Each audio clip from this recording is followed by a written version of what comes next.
Assalamualaikum warahmatullahi wabarakatuh. Jumpa kembali dengan Banyak Spesial. Oke, selamat sore semuanya. Dan sore hari ini kita mau nonton lagi video yang tentunya masih viral dan tentang Pak Hasto. Dan kali ini juga dibawakan oleh Opung Barbelak. Oke, bagaimana videonya? Mari kita siapkan dan kita tonton untuk videonya Opung Barbelak pembahasan tentang Pak Hasto. Oke, lanjut kita tonton dulu. Masih penasaran kalian dengan pemberitaan tentang perselingkuhannya si Hasto? Dengan siapa itu? Yola. Makanya kalau misalnya belum kalian cross check videonya, belum kalian cross check beritanya, jangan sebar-sebarkan. Malu nanti kalian dibilang orang itulah nanti kalian penyebar hoax. Aduh, yang penting-penting aja lah, Mas. Kalau bicara tentang Hasto, aku itu selalu tertarik untuk bicara masalah politik, nggak tertarik aku sama masalah aibnya. Ini pun juga belum tentu benar. Aduh, ya jangan pernah sebarkan hoax. Kecuali kalau misalnya terbukti nanti aku punya minggas duluan. Kalau terbukti. Jadi sekarang kita mau bahas dulu masalah Yasona Lawli. Kalian tahu setelah kemarin mangkir, sekarang Yasona Lawli mau nggak mau dipanggil KPK. Mau nggak mau datang dia. Mau kemana lagi mangkir dia? Dia anggota DPR. Kalau kemarin katanya ada tugas penting katanya. Mungkin datang ketua KPK yang baru kan. Kau sekarang mana lebih penting? Kau sekarang datang atau kau masuk penjara? Apa enggak tiga suap bintang 3 itu? Aduh. Tapi kan juga jujur saja lah. Apa rupanya yang dipikirkan? Datang aja kan cuma saksi, bukan langsung dibikin tersangka. Iya kan? Itu dia. Jadi Yasona Lawli ini sebetulnya adalah orang, kalau menurutku ini, kalau kuhitung-hitung adalah orang yang kelima. Ini menurutku ya, orang yang kelima yang sudah dipanggil KPK, yang sudah diperiksa dalam tahun ini. Yang pertama itu kalau tidak salah, siapa sih sekjen yang suka-suka nangis itu? Aha, Hasto. Nah, ini sangat lucu sekali teman-teman ya. Opung Barbelak membahas Pak Hasto juga dan Yasona Lawli. Oke, lanjut lagi untuk videonya. Opung kita play dan kita dengarkan. Lanjut. Itu yang pertama. Baru yang kedua itu ya adalah kerabatnya dari Harun Masiku, ya, seorang advokat bernama Simon Petrus. Yang ketiga adalah mahasiswa yang kerabatnya juga adalah bernama, kalau tidak salah, Melita de Grave. Orang mana? Portugis. Baru berikutnya ada Hugo apalah, lupa aku, Hugo apalah, gak tahu aku. Ya tetap juga kerabatnya si Harun Masiku kan begitu. Tapi sampai sekarang belum terang benderang. Ini udah orang yang kelima ini, biar tahu kalian, belum ada terang benderang tuh. Jangan kayak gitu, Bung. Hormati prosesnya. Iya betul juga sih. Tapi setidaknya awak apa juga ya, gentleman juga kawan ini ya kan, nggak kayak si Hasto banyak kali dramanya dipanggil KPK. Yang mencak lah dia, apa namanya, gara-gara tasnya itu disita. Mencak dia karena apa? Karena HP-nya juga diperiksa. Ditanya wartawan masih gini-gini dia. Jadi yang jadi pertanyaan, kenapa Yasona Lawli? Kan begitu. Ternyata waktu Yasona Lawli ini menjadi Menteri Hukum dan HAM ya, waktu itu tahun 2019 ya. Jadi dia ini sempat memberikan keterangan palsu ya, keterangan palsu mengenai keberadaan Harun Masiku. Dia katakan Harun Masiku berada di luar negeri, sementara anak buahnya Roni F. Sompi yang saat itu menjadi Dirjen Imigrasi mengatakan bahwasanya Harun Masiku sudah kembali ke dalam negeri. Nah, gara-gara keterangannya anak buahnya itulah, makanya anak buahnya itu langsung dipecat. Karena imigrasi itu dibawa ke Menkumham. kawan ini, kok yang jujur kau pecat? Orang jujur itu harusnya kau pelihara, bukan bapak pecat. Kan malu. Contohnya misalnya ditanya sama kawan-kawannya, kau kenapa kau dipecat? Contohnya ditanya sama Roni F. Sompi itu, karena jujur. Iya, kok jujur kok dipecat? Itulah sampai sekarang nggak tahu. Orang biasanya melakukan penggelapan itu yang dipecat, melakukan korupsi itu yang dipecat, melakukan tindakan sewenang-wenang terhadap kuasa atau kewenangan yang dimiliki itu yang dipecat. Ini berkata jujur loh. Ya, jadi waktu itu Roni F. Sompi mengatakan bahwasanya jadi begini. Harun Masiku tanggal 5 pergi berangkat ke luar negeri ke Singapura, ya. Ternyata tanggal 6 yaitu sudah berada di Indonesia. Ya, tanggal 7 tanggal 8 ya. Tanggal 6 dia berangkat kalau nggak salah itu ke Malaysia. Ke Singapura. Setelah itu balik lagi, cuma 1 hari dia di Singapura, kembali ke Indonesia, dan ternyata tanggal 8-nya itu ditangkaplah ini Wahyu Setiawan yang merupakan komisioner KPU, kan begitu. Nah, memang waktu itu komisioner KPU ini keberatan, loh kok saya jadi tangkap, Harun Masiku maunya ditangkap dong. Kok cuma saya ditangkap, Harun Masiku nggak ditangkap? Saya aja bisa ditangkap, kok Harun Masiku nggak bisa ditangkap? Beda bos, kalau kau ditangkap nggak ada embel-embelnya. Kalau Harun Masiku ditangkap itu banyak embel-embelnya. Kan begitu. Nah, ternyata dilakukan penyelidikan, diinterogasi lah ini kantor imigrasi yang saat itu direkturnya itu adalah Roni F. Sompi, mengatakan bahwasanya Harun Masiku cuma 1 hari di Singapura, udah kembali lagi ke Indonesia. Kan begitu ya. Cuman masalahnya karena memang Yasona Lawli itu dia jadi menteri, orang nomor 1 di kementerian, orang kepercayaan Jokowi waktu itu, menguaplah pemberitaan ini, ya kan? Ternyata sekarang ketua KPK sudah diganti, ya. Itu bintang 3, nggak bisa main-main, bukan kaleng-kaleng.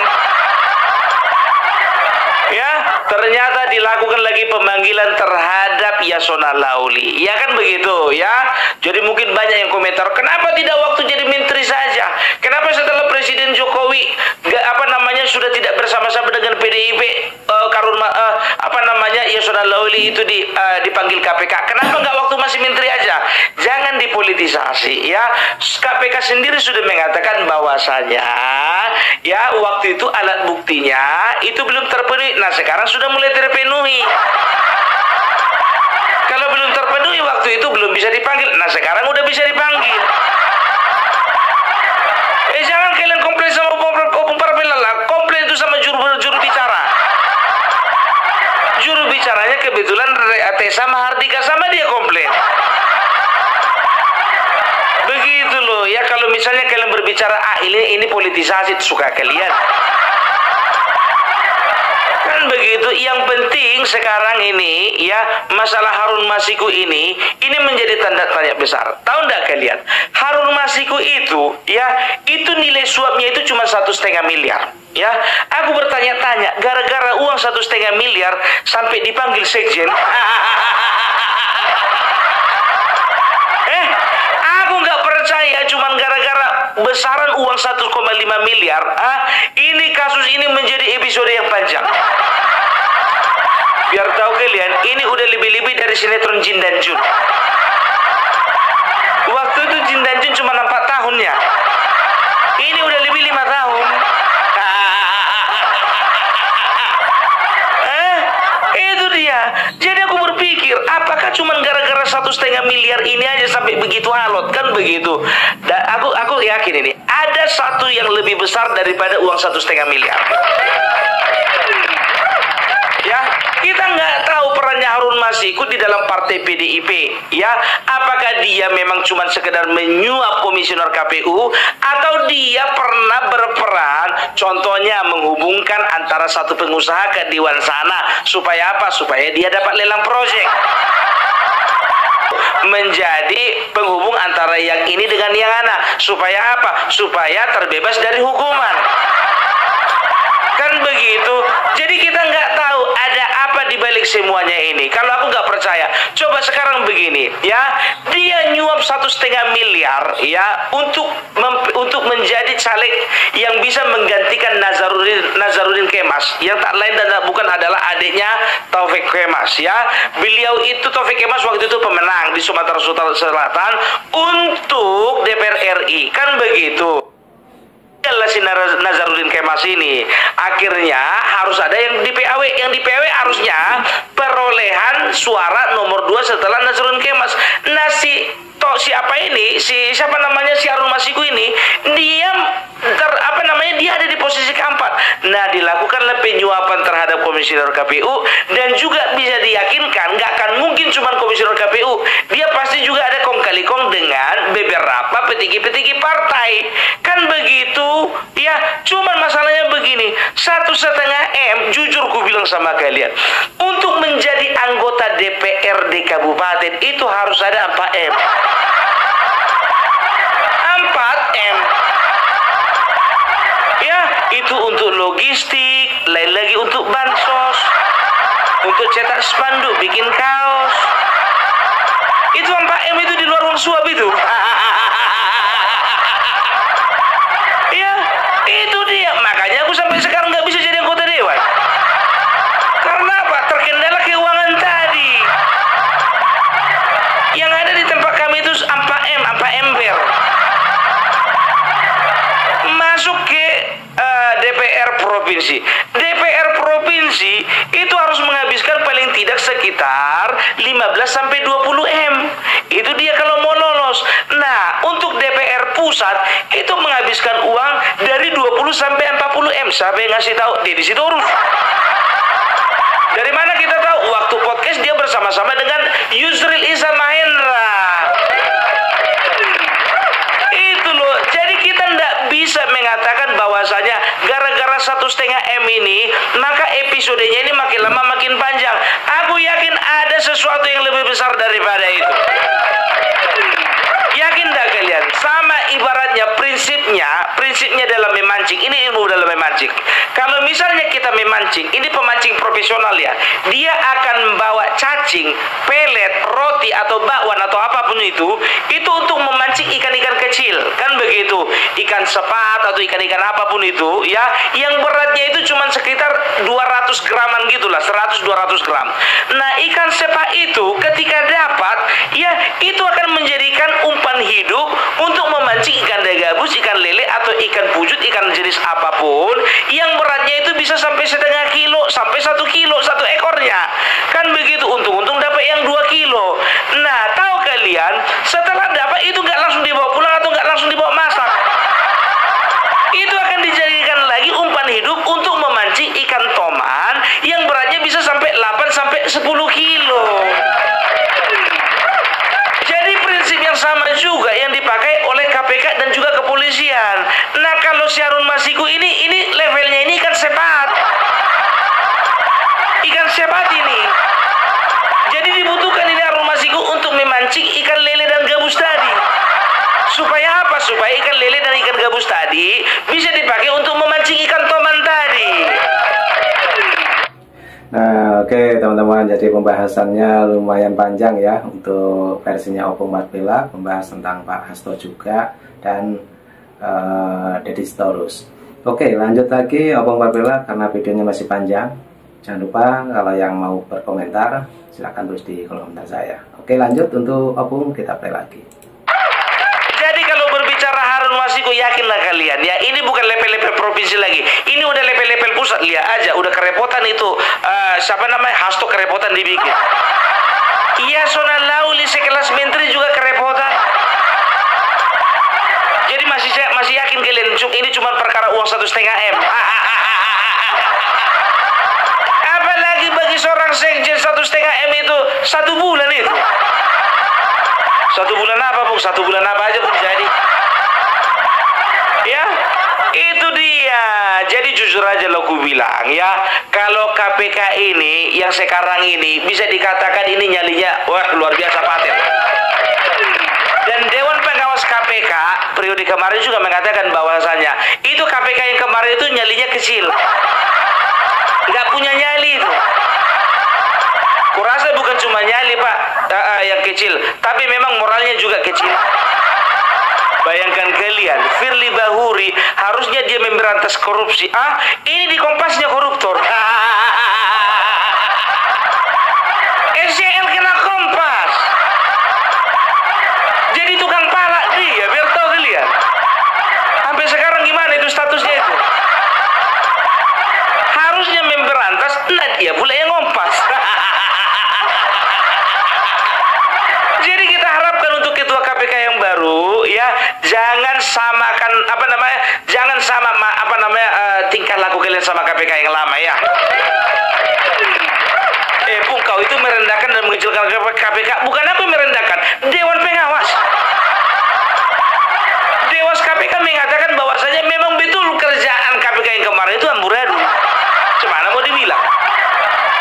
Ya, yang milih siapa? Milih anggota dewan. Makanya rakyat di sini kalau milih presiden ternyata kita salah pilih, itu kan jadi beban. Nah ini ketua KPK yang milih dewan, bukan kita. Jadi kalau misalnya KPK ya pekerjaannya nggak beres, nggak ada beban kita. Nggak ada beban. Yang terbeban itu yaitu dia. Ya mudah-mudahan kemarin anggota dewan yang memilih ketua KPK yang baru, ya ingat ya, memang betul-betul niatnya itu ingin memberantas korupsi, bukan gara-gara teman. Mana tahu ya kan? Jadi biar tahu kalian, jujur gue bilang sama kalian, ini kalau didramatisir, ini sesama anggota dewan ini kurang sudah koling-kolingan. Ditelepon lah kan, contohnya kan, kau di mana? Kok nanya aku di mana? Kau nanya dulu kabar kau, apa kabar gitulah. Nah ini main sandiwara lagi nih, seperti yang kemarin ini. Oke lanjut lagi, Opung. Gak usah banyak basa-basi, nggak tahu kau ketua KPK udah ganti.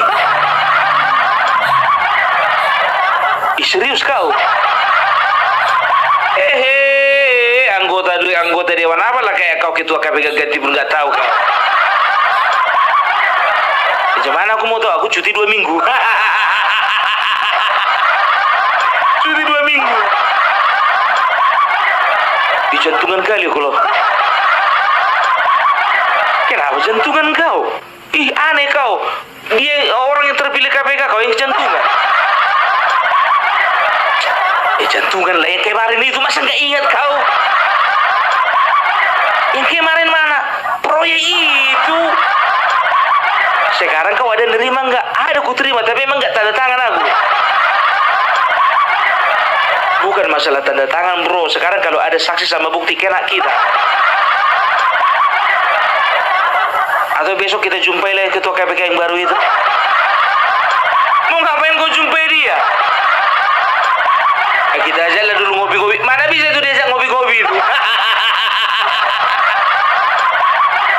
Kau kira bisa diajak kompromi itu? Kita kalau gitu ya. Kau berapa dapat kemarin? Aku cuma 200.000 nya. Bebe kau lah, kali ceritamu 200.000. Gak mungkin kau ketakutan, kau jantungan gara-gara 200.000. Serius dulu kau? Iya dolar. Iya sama kita. Jadi kayak mana lah itu? Tenang aja lah kau. Kitum kan ada. Maksudmu gimana kitum ada? Kan udah dibilang kemarin, kalau misalnya ada anak buahnya tertangkap, datang dia ke KPK. Mana ada? Sedangkan yang satu kemarin sekjennya dipanggil KPK, nggak datang dia. Satu lagi ketua DPP-nya dipanggil KPK juga, dia kok juga nggak nongol dia. Mana ada komentarnya? Iya juga ya. Kayak mana nasib kita ini? Itu kau enak? Ya udah lagi ini aja lah. Kalau tertangkap lah. Kalau enggak nasib baik lah kita di situ. Udah pokoknya sekarang gini aja. Kau hapus nomorku, gua hapus nomormu ya. Pokoknya semua chattingan dihapus. Kalau perlu ganti nomor. Ini gawat ini. Oh iyalah. Nomor apa bagusnya? Ya sukamu nomor apa bagusnya kok sama aku tanya. Kalau misalnya Excel itu di tempat kita itu kira-kira bagus nggak itu sinyalnya? Kok kau ngomongin sinyal sekarang ini kita ngomongin masalah masa depan kita. Ngerti kau? Kok ngomongin sinyal kau tapi apa? Iyalah dulu kalau kayak gitu ganti nomor lagu ya, gak usah telepon lagi ya. Ya udah kalau kayak gitu aku juga ganti nomor.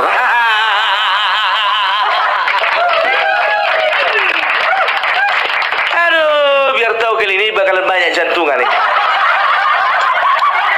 Kok kayaknya kau mengarahkan kepada seseorang kau? Enggak ada, aku arahkan kepada siapa-siapa. Kau itu mengarah ke satu partai pun enggak ada aku bilang partai. Itu kau bilang tadi ketua umum bakalan datang ke KPK kalau misalnya ada anggotanya itu bakalan kalau dipanggil KPK, ya ketua umum siapa? Ada aku sebut nama, enggak kan? Itu tadi sekjen sama menteri-menteri, ada aku bilang namanya. Itu dia, jadi kita doakan saja ya ketua KPK yang sekarang boleh bekerja dengan terhormat. Kita optimis ya. Itu dia ya. Jadi itu dulu informasi mengenai Harun Masiku. Ya ini menurut kabar katanya Harun Masiku sekarang lagi ada di Purworejo. Aduh sayang kali dia nggak ada di Medan ya, kalau nggak dapatan uang sayembara kita dari Marwar Siarai. Enaklah kalian di Purworejo itu ya, dapatan 8 miliar kalian sebentar lagi. Coba bayangkan kalian ya, Marwar Sirait pun mengatakan apa?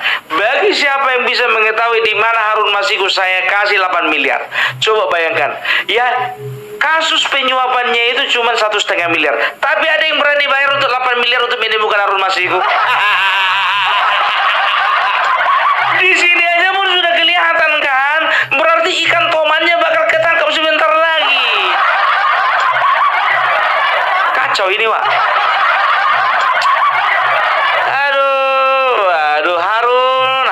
Kenapa sih kau ini daya pikatmu itu loh sungguh menggoda. Kau itu selama 5 tahun ini menjadi pusat perhatian. Aduh ya, jadi itulah apa namanya mengenai Yasona Lauli ya. Tapi yang jadi pertanyaanku itu, Kepala Dirjen itu, ya Direktorat Jenderal Imigrasi itu, ngomong-ngomong itu udah kembali lagi nggak itu sama apanya, sama posisinya? Kalau sempat dia dipecat dan nggak dikembalikan lagi, ini memang betul-betul dosa besar. Ini siapa? Ini si Yasona Lauli. Beleset.